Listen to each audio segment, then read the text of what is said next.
ರೋಗ ನಿರೋಧಕ ಶಕ್ತಿ ಜಾಸ್ತಿ ಮಾಡ್ಕೊಳ್ಳೋಕ್ಕೆ ನ್ಯಾಚುರಲ್ ಅಥವಾ ಒಂದು ಹರ್ಬಲ್ ಕಾಫಿ ಮಾಡೋದು ಹೇಗೆ ಅನ್ನೋದನ್ನು ಹೇಳ್ತಾ ಹೋಗ್ತೀನಿ. ಹಾಯ್ ಹಲೋ ನಮಸ್ಕಾರ ಎಲ್ರಿಗೂ. ಮನೆಮದ್ದು ಯೂಟ್ಯೂಬ್ ಚಾನಲ್ಗೆ ಎಲ್ಲರಿಗೂ ಸ್ವಾಗತ.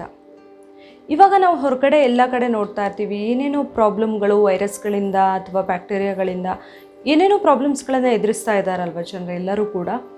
ಸೊ ಇವಾಗ ನಮಗೆ ರೋಗ ನಿರೋಧಕ ಶಕ್ತಿ ಅನ್ನೋದು ಎಷ್ಟು ಇಂಪಾರ್ಟೆಂಟ್ ಅನ್ನೋದು ಕರೆಕ್ಟಾಗಿ ಗೊತ್ತಾಗ್ತಾ ಇದೆ. ಮುಂಚೆಯಿಂದನೂ ನಮಗೆ ರೋಗ ನಿರೋಧಕ ಶಕ್ತಿ ಬಗ್ಗೆ ಗೊತ್ತಿತ್ತು, ಬೇಕಿತ್ತು, ಎಲ್ಲವೂ ಕೂಡ ಹೌದು. ಆದರೆ ಇವಾಗ ಅದರ ಇಂಪಾರ್ಟೆನ್ಸ್ ಎಷ್ಟು ಅನ್ನೋದು ತುಂಬ ಅರ್ಥ ಆಗ್ತಾ ಇದೆ, ತುಂಬ ಜನರು ಅರ್ಥ ಮಾಡ್ಕೊಳ್ತಾ ಇದ್ದಾರೆ ಕೂಡ. ಸೊ ಅದಕ್ಕೆ ನಮ್ಮ ಫುಡ್ ಹ್ಯಾಬಿಟಲ್ಲಿ ಸ್ವಲ್ಪ ಚೇಂಜ್ ಮಾಡಿಕೊಂಡ್ರೆ ಸಾಕಾಗುತ್ತೆ ಕೆಲವೊಮ್ಮೆ. ಅದಕ್ಕಾಗಿ ನಾನಿವತ್ತು ಒಂದು ಸಿಂಪಲ್ಲಾಗಿ ಶುಂಠಿ ಕಾಫಿನ ಹೇಳ್ತಾ ಇದ್ದೀನಿ. ಶುಂಠಿ ಕಾಫಿ ಅಂತ ಹೇಳಿದರೆ ಬರೀ ಶುಂಠಿ ಮತ್ತು ಕಾಫಿ ಅಲ್ಲ, ಅದಕ್ಕೆ ಬೇರೆ ಬೇರೆ ಇಂಗ್ರೀಡಿಯೆಂಟ್ಸ್ನ ಕೂಡ ನಾನು ಆ್ಯಡ್ ಮಾಡ್ತಾ ಇದ್ದೀನಿ. ಸೊ ಈ ಏನು ಶುಂಠಿ ಕಾಫಿನ ನಾನು ಇವತ್ತು ಮಾಡ್ತಾ ಇದ್ದೀನಿ, ರೋಗ ನಿರೋಧಕ ಶಕ್ತಿ ಹೆಚ್ಚಿಸ್ಕೊಳ್ಳಿಕ್ಕೆ ಅಥವಾ ಇಮ್ಯುನಿಟಿ ಬೂಸ್ಟರ್ ಆಗಿ ವರ್ಕ್ ಮಾಡುತ್ತಿದ್ದು. ಸೊ ಅದರ ಜೊತೆಗೆ ನಮಗೆ ಕೆಮ್ಮು, ಕಫ, ಶೀತ ಯಾವುದೇ ಇರಲಿ ಎಲ್ಲವನ್ನು ಕೂಡ ಕಡಿಮೆ ಮಾಡ್ಕೊಳ್ಳೋದಕ್ಕೆ ಕೂಡ ತುಂಬಾ ಹೆಲ್ಪ್ ಆಗುವಂಥದ್ದು. ಆ್ಯಂಡ್ ನಾವು ದಿನ ಕಾಫಿ ಕುಡಿಯೋ ಅಭ್ಯಾಸದವರಾಗಿದ್ದರೆ ಈ ಥರ ಒಂದು ಶುಂಠಿ ಕಾಫಿ ಕುಡಿಯೋದ್ರಿಂದ ನಮಗೆ ದೇಹಕ್ಕೂ ತುಂಬಾ ಒಳ್ಳೆಯದು, ಬಾಯಿಗೂ ಕೂಡ ತುಂಬಾ ಟೇಸ್ಟಿಯಾಗಿರುತ್ತೆ. ಈ ಟೇಸ್ಟಿ ಮತ್ತು ಹೆಲ್ದಿಯಾಗಿರುವಂತಹ ಶುಂಠಿ ಕಾಫಿ ಹೇಗೆ ಮಾಡೋದು, ಅದಕ್ಕೆ ಏನೇನು ಇಂಗ್ರೀಡಿಯೆಂಟ್ಸ್ ಬೇಕು, ಯಾವ್ಯಾವ ಪ್ರಮಾಣದಲ್ಲಿ ಹಾಕಬೇಕು ಅನ್ನೋದನ್ನು ನೋಡಬೇಕಂತ ಹೇಳಿದರೆ ಈ ವಿಡಿಯೋನ ಪೂರ್ತಿ ನೋಡಿ. ಹಾಗೆ ನೀವು ಯಾರಾದರೂ ಇನ್ನು ನನ್ನ ಚಾನಲ್ನ ಸಬ್ಸ್ಕ್ರೈಬ್ ಮಾಡಿಲ್ಲ ಆದರೆ ಪ್ಲೀಸ್ ಸಬ್ಸ್ಕ್ರೈಬ್ ಮಾಡಿ, ಹಾಗೆ ಪಕ್ಕದಲ್ಲೇ ಇರುವ ಬೆಲ್ ಐಕಾನ್ನ ಕ್ಲಿಕ್ ಮಾಡಿ. ಕಾಫಿ ಕುಡಿಯೋ ಅಭ್ಯಾಸ ತುಂಬ ಜನಕ್ಕಿರುತ್ತಲ್ವ. ಸೊ ಕಾಫಿ ಕುಡಿಯುವಾಗ ತುಂಬ ಜನಕ್ಕೆ ಅದರ ಬೆನಿಫಿಟ್ಸ್ ಏನಿದೆ ಏನಿಲ್ಲ ಅಂತ ಕರೆಕ್ಟಾಗಿ ಗೊತ್ತಿರೋದಿಲ್ಲ ಕೂಡ. ಆದರೆ ನಾನಿವತ್ತಿಲ್ಲಿ ಹೇಳ್ತಾ ಇರುವಂಥದ್ದು ಶುಂಠಿ ಕೊತ್ತಂಬರಿ ಕಾಫಿ. ಇದು ಸ್ಪೆಷಲ್ ಆಗಿ ಮಾಡುವಂಥದ್ದು. ಇದರಿಂದ ನಮಗೆ ಕೆಮ್ಮು, ಕಫ ಎಲ್ಲ ಕಡಿಮೆ ಆಗುತ್ತೆ. ಜೊತೆಗೆ ಶೀತ ಆಗಿದ್ದರೆ, ತಲೆನೋವು ಎಲ್ಲವಕ್ಕೂ ಕೂಡ ಒಳ್ಳೆಯದು. ಗಂಟ್ಲು ಕಿರಿಕಿರಿ, ಗಂಟ್ಲು ನೋವು ಎಲ್ಲದಕ್ಕೂ ತುಂಬ ಹೆಲ್ಪ್ ಆಗುವಂತಹ ಒಂದು ಕಾಫಿ. ಇದನ್ನು ಹೇಗೆ ಮಾಡೋದಂತ ನಾನೀಗ ಹೇಳ್ತಾ ಹೋಗ್ತೀನಿ. ಇದಕ್ಕೆ ಬೇಕಾಗುವಂಥ ಇಂಗ್ರೀಡಿಯೆಂಟ್ಸ್: 2 ಟೀ ಸ್ಪೂನ್ ಆಗುವಷ್ಟು ಕೊತ್ತಂಬರಿ, 2 ಏಲಕ್ಕಿ, 2 ಲವಂಗ, ಅರ್ಧ ಟೀ ಸ್ಪೂನ್ ಆಗುವಷ್ಟು ಒಣ ಶುಂಠಿ ಪೌಡರ್. ನೀವು ಒಣ ಶುಂಠಿನೇ ಇದ್ದರೆ 2 ಇಂಚ್ ಆಗುವಷ್ಟು ತೊಗೊಳ್ಬಹುದು. ಹಾಗೆ 1 ಮುಕ್ಕಾಲು ಸ್ಪೂನ್ ಆಗುವಷ್ಟು ಕಾಳುಮೆಣಸು, 3/4 ಟೀ ಸ್ಪೂನ್. ಈಗ ಈ ಶುಂಠಿ ಕೊತ್ತಂಬರಿ ಕಾಫಿ ಅಥವಾ ಶುಂಠಿ ಧನಿಯಾ ಕಾಫಿ ಹೇಗೆ ಮಾಡೋದಂತ ನೋಡ್ಕೊಂಬರೋಣ. ಫಸ್ಟಿಗೆ ನಾನು ಒಗ್ಗರಣೆ ಸೌಟನ್ನು ಬಿಸಿಗಿಟ್ಕೊಂಡಿದ್ದೀನಿ. ನೀವು ಚಿಕ್ಕ ಬಾಣಲೆ ಆದರೂ ಬಿಸಿಗಿಟ್ಕೊಳ್ಬಹುದು. ಅದಕ್ಕೆ ತೊಗೊಂಡಿರುವಂತಹ ಕೊತ್ತಂಬರಿನ ಹಾಕ್ತಾಯಿದ್ದೀನಿ. ಇದನ್ನು ಡ್ರೈ ರೋಸ್ಟ್ ಮಾಡಬೇಕು, ಎಣ್ಣೆ ಏನು ಹಾಕದೇನೆ ಸಣ್ಣ ಉರಿಯಲ್ಲಿ ರೋಸ್ಟ್ ಮಾಡಬೇಕು. ಧನಿಯಾ ಸ್ವಲ್ಪ ಕೆಂಪಾಗಿ ಸ್ಮೆಲ್ ಬರೋಕ್ಕೆ ಶುರುವಾಗುತ್ತಲ್ಲ ಅಷ್ಟು ಫ್ರೈ ಮಾಡ್ಕೊಳ್ಬೇಕು. ಆವಾಗ ಅದು ಸರಿಯಾಗಿ ಗರಿ ಆಗಿರುತ್ತೆ. ಅಷ್ಟಾದಮೇಲೆ ಅದನ್ನು ತಣ್ಣಗಾಗೋಕ್ಕೆ ಸಪ್ರೇಟಾಗಿ ತೆಗೆದಿಡ್ತೀನಿ. ಈಗ ತೊಗೊಂಡಿರುವಂತಹ ಕಾಳುಮೆಣಸನ್ನು ಹಾಕ್ತಾಯಿದ್ದೀನಿ. ಇದನ್ನು ಕೂಡ ಸ್ವಲ್ಪ ಫ್ರೈ ಮಾಡ್ಕೊಳ್ಬೇಕು. ನಮಗೆ ಇದು ಚೆನ್ನಾಗಿ ಪೌಡರ್ ಮಾಡಬೇಕು, ಅದಕ್ಕೆ ಇದನ್ನ ಫ್ರೈ ಮಾಡ್ಕೊಳ್ತಾ ಇದ್ದೀನಿ. ಇದೇನು ತುಂಬ ಫ್ರೈ ಆಗೋದು ಬೇಡ, ಆಲ್ರೆಡಿ ಒಣಗಿಸಿರೋ ಕಾಳಾಗಿದ್ರಿಂದ ಸ್ವಲ್ಪನೇ ಫ್ರೈ ಆದರೆ ಸಾಕು. ಇದು ಸ್ವಲ್ಪ ಕರೆಕ್ಟಾಗಿ ಬಿಸಿ ಆದಾಗ ಇದನ್ನು ಕೂಡ ತೆಗೆದಿಟ್ಕೊಂಡ್ಬಿಡ್ತೀನಿ. ಈಗ ಇದಕ್ಕೆ ತೊಗೊಂಡಿರುವಂತಹ ಏಲಕ್ಕಿ ಮತ್ತು ಲವಂಗನ ಹಾಕ್ತೀನಿ. ಏಲಕ್ಕಿ ಲವಂಗ ಹಾಕ್ಕೊಂಡು ನಾನು ಕೂಡಲೇ ಸ್ಟವ್ ಆಫ್ ಮಾಡಿಬಿಡ್ತೀನಿ. ಈ ಒಗ್ಗರಣೆ ಸೌಟ್ ಏನು ಬಿಸಿ ಇದೆಯಲ್ಲ ಆ ಬಿಸಿಯಲ್ಲೇ ಅದು ಫ್ರೈ ಆದರೆ ಸಾಕಾಗುತ್ತೆ. ಇನ್ನು ಜಾಸ್ತಿ ಮಾಡಿದರೆ ಕಲ್ಟಿ ಹೋಗಬಹುದು. ಸೊ ಅದೇ ಬಿಸಿಯಲ್ಲಿ ಫ್ರೈ ಮಾಡ್ಕೊಳ್ತಾ ಇದ್ದೀನಿ. ಇದು ಕೂಡ ಸ್ವಲ್ಪ ಫ್ರೈ ಆಗಿದೆ. ಈಗ ಎಲ್ಲವನ್ನು ತಣ್ಣಗಾಗೋಕ್ಕೆ ಬಿಡ್ತೀನಿ ಒಂದು 5 ಮಿನಿಟ್ಸ್. ಈ ಹುರಿದಿಟ್ಕೊಂಡಿರೋದು ಈಗ ಸರಿಯಾಗಿ ತಣ್ಣಗಾಗಿದೆ. ಇದನ್ನು ಪೌಡರ್ ಮಾಡ್ಕೊಳ್ಬೇಕು. ನೀವು ಮಿಕ್ಸಿ ಜಾರಿಗೆ ಸಿಗ್ತಿಲ್ಲ ಅನಿಸಿದರೆ ಸ್ವಲ್ಪ ಜಾಸ್ತಿ ಬೇಕಂದರೆ ಮಾಡ್ಕೊಳ್ಬಹುದು, ಅದನ್ನ ಸ್ಟೋರ್ ಮಾಡಬಹುದು, ಏನೂ ಪ್ರಾಬ್ಲಮ್ ಇಲ್ಲ. ಇದಕ್ಕೆ ನೀವೇನಾದರೂ ಒಣ ಶುಂಠಿ ತೊಗೊಂಡಿದ್ರೆ ಅದನ್ನು ಸ್ವಲ್ಪ ಜಜ್ಜಿ ಹಾಕ್ಕೊಳ್ಬೇಕು ಇದ್ರ ಜೊತೆಯಲ್ಲೇ. ನಾನು ಒಣ ಶುಂಠಿ ಪೌಡರ್ ತೊಗೊಂಡಿದ್ದೀನಿ, ನಾನು ಅದನ್ನು ಕೂಡ ಇದ್ರ ಜೊತೆನೇ ಹಾಕ್ಕೊಳ್ತಾ ಇದ್ದೀನಿ. ಯಾಕಂದರೆ ನೀಟಾಗಿ ಮಿಕ್ಸ್ ಆಗುತ್ತೆ ಮಿಕ್ಸಿಯಲ್ಲಿ, ಆಮೇಲೆ ಮತ್ತೆ ಮಿಕ್ಸ್ ಮಾಡೋ ನೆಸೆಸಿಟಿ ಇರಲ್ಲ. ಅದಕ್ಕೆ ತೊಗೊಂಡಿರುವಂತಹ ಅರ್ಧ ಸ್ಪೂನ್ ಒಣ ಶುಂಠಿ ಪೌಡರ್ನ ನಾನು ಇದಕ್ಕೆ ಹಾಕ್ಕೊಳ್ತಾ ಇದ್ದೀನಿ. ನೀವು ಒಣ ಶುಂಠಿ ಆದರೆ ಸ್ವಲ್ಪ ಜಜ್ಜಿ ಹಾಕ್ಕೊಳ್ಬೇಕು, ಆವಾಗಲೇ ಹೇಳ್ದಂಗೆ. ಇದನ್ನು ಈಗ ಫೈನ್ ಪೌಡರ್ ಮಾಡಬೇಕು.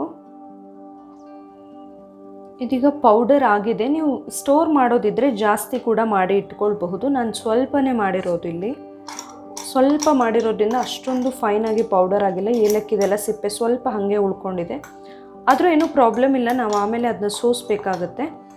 ಸೊ ಇದನ್ನು ನಾವು ಡಬ್ಬದಲ್ಲಿ ಹಾಕಿ ಸ್ಟೋರ್ ಮಾಡಿ ಇಟ್ಕೊಳ್ಬಹುದು, ಬೇಕಾದಾಗ ಅದನ್ನು ಯೂಸ್ ಮಾಡ್ಕೊಳ್ಬಹುದು. ಈ ಥರ ಪೌಡರ್, ಈ ಪೌಡರ್ ಎಷ್ಟು ಸಖತ್ತಾಗಿ ಸ್ಮೆಲ್ ಬರ್ತಿದೆ ಅಂದರೆ ಏಲಕ್ಕಿ ಲವಂಗ ಎಲ್ಲ ಕೂಡ ಮಿಕ್ಸ್ ಆಗಿರೋದ್ರಿಂದ ತುಂಬ ಚೆನ್ನಾಗಿ ಸ್ಮೆಲ್ ಬರ್ತಿದೆ. ಹಾಗೆ ಈ ಮಸಾಲೆ ಪದಾರ್ಥಗಳು ನಾವೇನು ಹಾಕಿದ್ದೀವಲ್ಲ, ಕೊತ್ತಂಬರಿ, ಏಲಕ್ಕಿ ಮತ್ತು ಲವಂಗ, ಶುಂಠಿ ಎಲ್ಲ ತುಂಬ ಒಳ್ಳೆಯದು. ನಮ್ಮ ಡೈಜೆಷನ್ನಿಂದ ಹಿಡಿದು ಪ್ರತಿಯೊಂದಕ್ಕೂ, ಮೂಗು ಬ್ಲಾಕ್ ಆಗಿದ್ದಿದ್ರೆ, ಶೀತ ಆದರೆ, ಗಂಟಲು ಕಿರಿಕಿರಿ ಎಲ್ಲಕ್ಕೂ ಕೂಡ ತುಂಬಾ ಒಳ್ಳೆಯದಿದು. ಸೊ ಈ ಥರ ನಾವು ಕಾಫಿ ಮಾಡಿ ಕುಡಿಯೋದ್ರಿಂದ ತುಂಬಾ ಹೆಲ್ಪ್ ಆಗುತ್ತೆ ನಮಗೆ. ನಾರ್ಮಲ್ ಕಾಫಿಗಿಂತ ಇದರಲ್ಲಿ ಬೆನಿಫಿಟ್ಸ್ ಜಾಸ್ತಿ. ಈಗ ಈ ಪೌಡರ್ನ ಯೂಸ್ ಮಾಡಿ ಕಾಫಿನ ಹೇಗೆ ಮಾಡೋದಂತ ಹೇಳ್ತೀನಿ ನಾನು. ಈಗ ಈ ಪೌಡರ್ನ ಯೂಸ್ ಮಾಡಿ ಕಾಫಿ ಮಾಡೋಕ್ಕೆ ಫಸ್ಟು ಪಾತ್ರೆ ಬಿಸಿಗಿಟ್ಕೊಂಡು ನಾನು 2 ಲೋಟ ಆಗೋಷ್ಟು ನೀರು ಹಾಕ್ತಾಯಿದ್ದೀನಿ. ಚಿಕ್ಕ ಲೋಟದಲ್ಲಿ 2 ಲೋಟ ನೀರು. ಫಸ್ಟ್ ಸ್ವಲ್ಪ ಹಾಗೆ ಬಿಸಿ ಆಗೋಕ್ಕೆ ಬಿಡ್ತೀನಿ. ನೀರು ಸ್ವಲ್ಪ ಬಿಸಿ ಆಗ್ತಾ ಇದ್ದಂಗೆ ಅದಕ್ಕೆ 2 ಟೀ ಸ್ಪೂನ್ ಆಗುವಷ್ಟು ಬೆಲ್ಲನ ಹಾಕ್ತಾಯಿದ್ದೀನಿ. ಬೆಲ್ಲ ಟೇಸ್ಟ್ಗೆ ಹಾಕ್ತಾ ಇರೋದು. ನಿಮಗೆ ಬೆಲ್ಲ ಬೇಡ ಆದರೆ, ಸಿಹಿ ಬೇಡ ಅನಿಸಿದರೆ ಅದನ್ನ ಕೂಡ ಸ್ಕಿಪ್ ಮಾಡಬಹುದು. ಬೆಲ್ಲನ ನಾನು ಫಸ್ಟ್ ಯಾಕೆ ಹಾಕ್ತೆ ಅಂತ ಹೇಳಿದರೆ, ಲಾಸ್ಟಲ್ಲಿ ಹಾಕಿದರೆ ಬೆಲ್ಲದ ಹಸಿ ಸ್ಮೆಲ್ ಹಾಗೇ ಇರುತ್ತೆ. ಅದಕ್ಕೋಸ್ಕರ ಬೆಲ್ಲನ ಫಸ್ಟೇ ಹಾಕ್ತಾಯಿದ್ದೀನಿ. ಅದು ಕರಗಿ ಕರೆಕ್ಟಾಗಿ ಕುದಿಯೋಕ್ಕೆ ಟೈಮ್ ತೊಗೊಳುತ್ತೆ. ಸೊ ಬೆಲ್ಲನ ಫಸ್ಟೇ ಹಾಕ್ತಾಯಿದ್ದೀನಿ. ನಾರ್ಮಲ್ ಆಗಿ ಸಕ್ಕರೆಗಿಂತ ಬೆಲ್ಲ ತುಂಬಾ ಒಳ್ಳೆಯದು ಹೆಲ್ತ್ಗೆ. ನಾವು ಕಾಫಿ ಟೀ ಯಾವುದೇ ಮಾಡುವಾಗ ಇರ್ಬೋದು, ನಾರ್ಮಲ್ ಕಾಫಿ ಟೀ ಮಾಡುವಾಗಾದರೂ ಸಕ್ಕರೆ ಬದಲಿಗೆ ಬೆಲ್ಲದಲ್ಲಿ ಮಾಡಿದರೆ ಟೇಸ್ಟ್ ಕೂಡ ಚೆನ್ನಾಗಿರುತ್ತೆ, ಜೊತೆಗೆ ಹೆಲ್ತ್ಗೆ ಕೂಡ ತುಂಬಾ ಒಳ್ಳೆಯದು. ಸೊ ಬೆಲ್ಲನ ಹಾಕ್ತಾ ಇರೋದು ನಾನು ಇದಕ್ಕೆ. ಬೆಲ್ಲ ಸರಿಯಾಗಿ ಕರಗಬೇಕೀಗ. ಈಗ ಬೆಲ್ಲ ಕರೆಕ್ಟಾಗಿ ಕರಗಿದೆ, ಹಾಗೆ ಜೊತೆಯಲ್ಲಿ ನೀರು ಕೂಡ ಕರೆಕ್ಟಾಗಿ ಕುದಿಯೋಕ್ಕೆ ಶುರುವಾಗಿದೆ. ಈಗ ಇದಕ್ಕೆ ನಾವು ಪೌಡರ್ ಮಾಡಿ ಇಟ್ಕೊಂಡಿದ್ದೀವಲ್ಲ, ಎಲ್ಲ ಮಿಕ್ಸ್ ಮಸಾಲೆ ಎಲ್ಲ ಹಾಕಿರೋದು, ಅದನ್ನು ಒಂದು ಅರ್ಧ ಸ್ಪೂನ್ ಆಗುವಷ್ಟು ಹಾಕ್ತಾಯಿದ್ದೀನಿ. ನೀವು ಸ್ಟ್ರಾಂಗ್ ಬೇಕಂದರೆ ಸ್ವಲ್ಪ ಜಾಸ್ತಿ ಹಾಕ್ಕೊಳ್ಬಹುದು. ಇದಕ್ಕೆ ಈಗ ನಾನು ಇನ್ಸ್ಟೆಂಟ್ ಕಾಫಿ ಪೌಡರ್ನ ಒಂದು ಅರ್ಧ ಸ್ಪೂನ್ ಆಗುವಷ್ಟು ಹಾಕ್ತಾಯಿದ್ದೀನಿ. ನೀವು ಯೂಸ್ ಮಾಡುವಂಥ ಯಾವುದೇ ಇನ್ಸ್ಟೆಂಟ್ ಕಾಫಿ ಪೌಡರ್ ಆಗಿರಬಹುದು, ಅದನ್ನು ಹಾಕ್ತಾಯಿದ್ದೀನಿ. ಅರ್ಧ ಸ್ಪೂನ್ ಹಾಕಿದರೆ ಸಾಕು, ಜಾಸ್ತಿ ಬೇಡ. ಇದೀಗ ಚೆನ್ನಾಗಿ ಕುದ್ದಿದೆ, ಸರಿಯಾಗಿ ಕುದ್ದರೆ ಸಾಕು. ಈಗ ಸ್ಟವ್ ಆಫ್ ಮಾಡ್ಕೊಂಡ್ಬಿಡ್ತೀನಿ. ಇದನ್ನು ಈಗ ಸೋಸ್ಕೊಳ್ಬೇಕು ನಾವು. ಸೋಸ್ಕೊಂಡಿಲ್ಲ ಆದರೆ ಸ್ವಲ್ಪ ಕಸ ಕಸ ಥರ ಬಾಯಿಗೆ ಸಿಗ್ಬೋದು ಆ ಪೌಡರ್ ಮಾಡಿರೋದು ನಾವು. ಸೊ ಅದನ್ನು ಸೋಸ್ಕೊಳ್ತೀನಿ.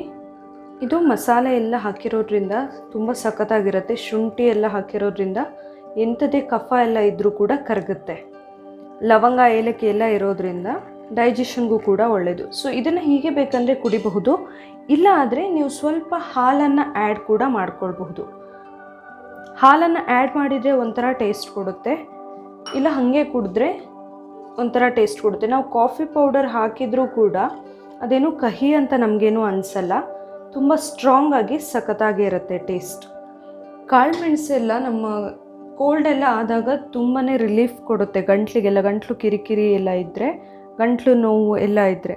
ಆ್ಯಂಡ್ ಇದರಲ್ಲಿ ಇಂಪಾರ್ಟೆಂಟಾಗಿ ಹಾಕಿರೋದು ಒಣಶುಂಠಿ ಅಲ್ವಾ. ಸೊ ಒಣಶುಂಠಿ ಅಂತೂ ಕೆಮ್ಮು, ಕಫ ಎಲ್ಲದನ್ನ ಇಮ್ಮಿಡಿಯೇಟ್ ರಿಲೀಫ್ ಮಾಡೋದಕ್ಕೆ ತುಂಬಾ ಹೆಲ್ಪ್ ಮಾಡುತ್ತೆ. ಇದನ್ನು ನಾವು ನ್ಯಾಚುರಲ್ ಇಮ್ಯುನಿಟಿ ಬೂಸ್ಟರ್ ಅಂತಲೇ ಹೇಳ್ಬೋದು. ಮಸಾಲೆ ಐಟಮ್ ಎಲ್ಲ ಆ್ಯಡ್ ಆಗಿರೋದ್ರಿಂದ ಈ ಥರ ಒಂದು ನ್ಯಾಚುರಲ್ ಡ್ರಿಂಕ್ ಮಾಡಿಕೊಂಡ್ರೆ ನಮ್ಮ ಇಮ್ಯುನಿಟಿ ಬೂಸ್ಟ್ ಆಗೋದ್ರ ಜೊತೆಗೆ ನಮಗೆ ಕಾಫಿ ಕುಡ್ದಾಗೆ, ಅಥವಾ ಈಗ ಕೆಲವರಿಗೆ ಕಾಫಿ ಕುಡಿಲಿಲ್ಲ ಆದರೆ ಸಮಾಧಾನ ಇರಲ್ಲ ಅಲ್ವಾ. ಸೊ ಅಂಥವರಿಗೆ ಕಾಫಿ ಕುಡ್ದ ಹಾಗೆ ಕೂಡ ಇರುತ್ತೆ. ಸೊ ಇದನ್ನು ಹಾಲು ಹಾಕಿನಾದರೂ ಕುಡಿಬೋದು, ಹಾಗೇನಾದರೂ ಕುಡಿಬಹುದು. ಹಾಗೆ ಕುಡಿದ್ರೆ ಸ್ವಲ್ಪ ಸ್ಟ್ರಾಂಗ್ ಇರುತ್ತೆ, ಹಾಲು ಹಾಕಿದರೆ ಸ್ವಲ್ಪ ಮೈಲ್ಡ್ ಅಂತ ಅನಿಸುತ್ತೆ.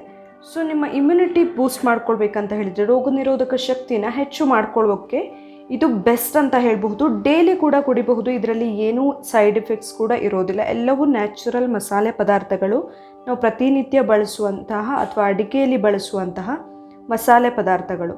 ಸೊ ಇದನ್ನು ನೀವು ಡೈಲಿ ಕಾಫಿಯ ಬದಲಿಗೆ, ಅಥವಾ ನೀವು ನಾರ್ಮಲ್ ಕಾಫಿ ಏನು ಮಾಡ್ತೀರಾ ಅದರ ಬದಲಿಗೆ ಈ ಥರ ಮಾಡಿ ಕುಡಿದ್ರೆ ಚೆನ್ನಾಗಿರುತ್ತೆ. ನೋಡಿದ್ರಲ್ಲ, ನ್ಯಾಚುರಲ್ ಆಗಿ ನಾವು ನಮ್ಮ ಇಮ್ಯುನಿಟಿನ ಹೇಗೆ ಬೂಸ್ಟ್ ಮಾಡ್ಕೊಳ್ಬಹುದು, ರೋಗ ನಿರೋಧಕ ಶಕ್ತಿನ ಹೇಗೆ ಜಾಸ್ತಿ ಮಾಡ್ಕೊಳ್ಬಹುದು ನ್ಯಾಚುರಲ್ ಆಗಿ ಮನೆಯಲ್ಲೇ ತುಂಬ ಈಸಿಯಾಗಿ ಅನ್ನೋದನ್ನು ನೋಡಿದ್ರಿ ಅಲ್ವಾ. ಇವತ್ತಿನ ಈ ವಿಡಿಯೋ ನಿಮಗೆ ಇಷ್ಟ ಆಗಿದ್ರೆ ಪ್ಲೀಸ್ ನನ್ನ ಮನೆಮದ್ದು ಯೂಟ್ಯೂಬ್ ಚಾನಲ್ನ ಸಬ್ಸ್ಕ್ರೈಬ್ ಮಾಡಿ, ಹಾಗೆ ಈ ವಿಡಿಯೋನ ಲೈಕ್ ಮಾಡಿ, ಹಾಗೆ ಶೇರ್ ಮಾಡಿ.